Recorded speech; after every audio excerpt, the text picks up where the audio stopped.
As you stand on online gambling. Usap-usapan po ito ngayon, ma'am, sa Pilipinas since marami na po ang naiengganyo dahil pinopromote po ng mga artista o influencer. I am against online gambling. So, hindi ako sang-ayon sa lahat ng klase na pagsusugal online dahil hindi nakokontrol ng mga magulang ang access ng kanilang mga anak dyan sa internet.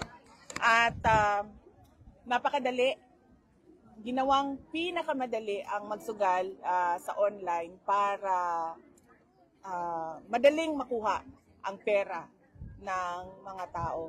At pag ikaw ay nalulong na dyan sa online gambling ay nagkakaproblema na ang pamilya dahil nalulubog na sa utang yung mga kababayan natin.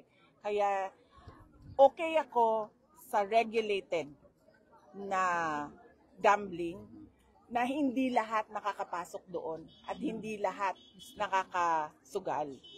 Pero kapag nilagay mo siya online na hindi na natin nakukontrol kung sino yung makapagbukas ng account para